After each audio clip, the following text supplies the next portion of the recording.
Everybody,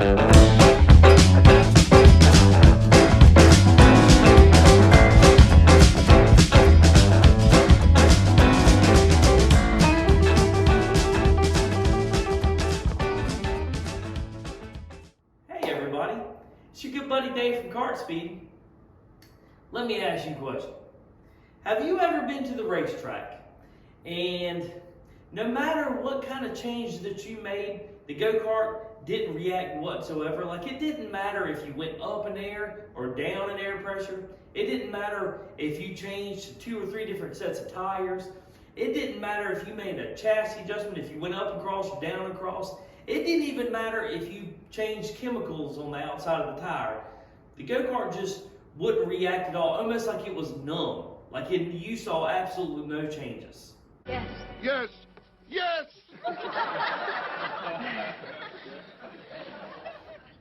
Don't worry, we've all been there, right? And usually, 90% of the time, if you're in a situation just like that, a lot of times it ends up being a maintenance problem with your go-kart. Oh. He didn't know.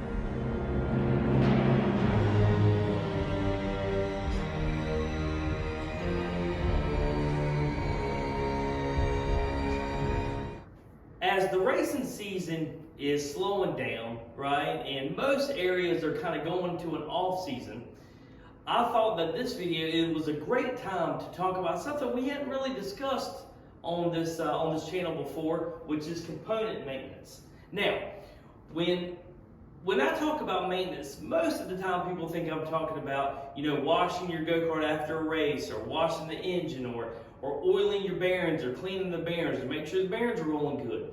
And all that stuff, yes, is maintenance. But what I'm really trying to focus on in this video is component maintenance. Whenever you put races on a go-kart, there's a lot of wear and tear that happens on the components that go on the actual chassis itself, like spindles. And a lot of times, if these components are neglected, it could really rob you of some speed. So I figured I'd make a little short, quick video to kind of talk you through some of the things that you can change out, and how often you should change certain components out to make sure your go-kart responds to changes that you make at the racetrack, and that it keeps the go-kart as fast as possible for you, okay?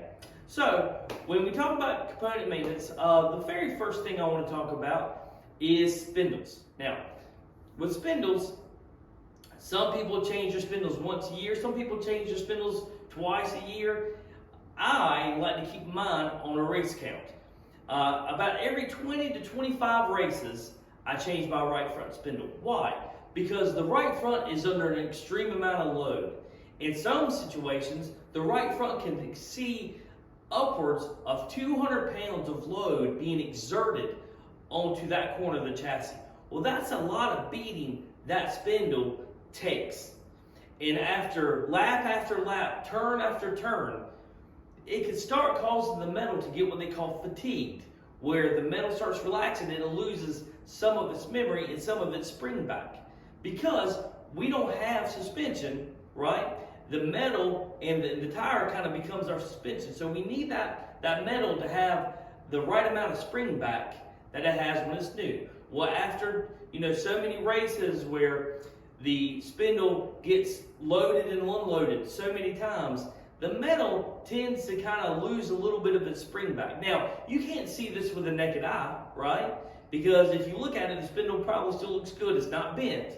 But it loses a little bit of the spring rate in the actual spindle axle itself.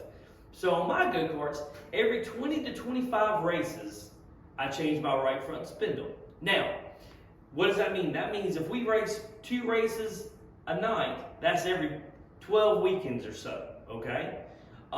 So that's number 1.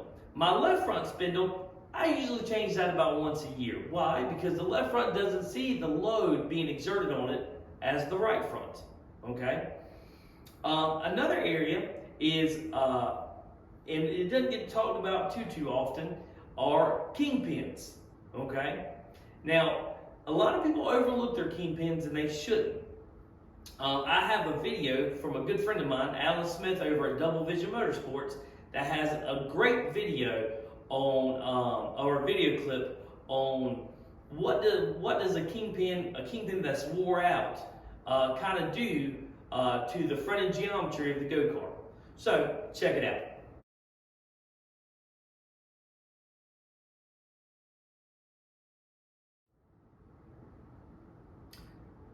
Yeah, it's crazy, right? And that's just the kingpin spinning inside of the spindle itself.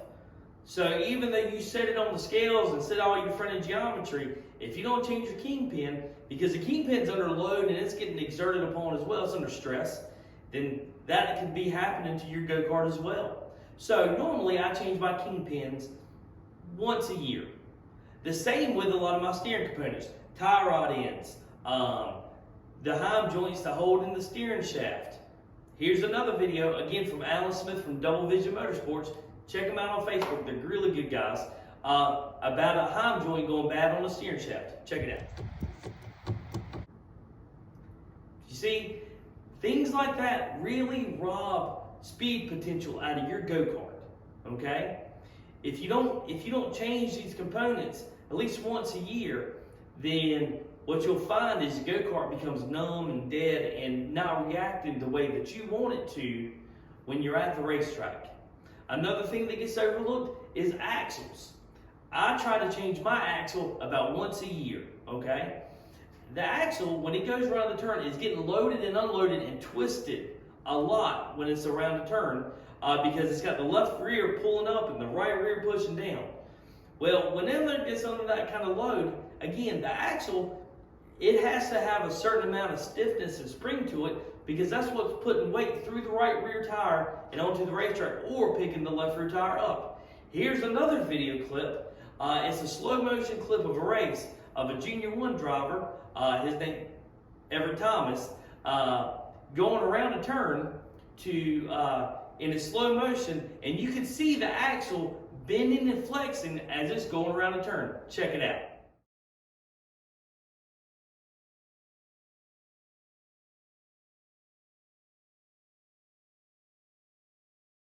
And that's with a Junior 1.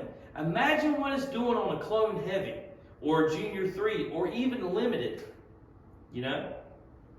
Another thing that I like to change once a year is, well, before I say this, is I'm pretty sure that if you haven't seen it, go check out our seat mounting tips. But if you mount your seat like I mount my seat, which is kind of loose, right? It is a great idea to change your seat bolts once a year. Why?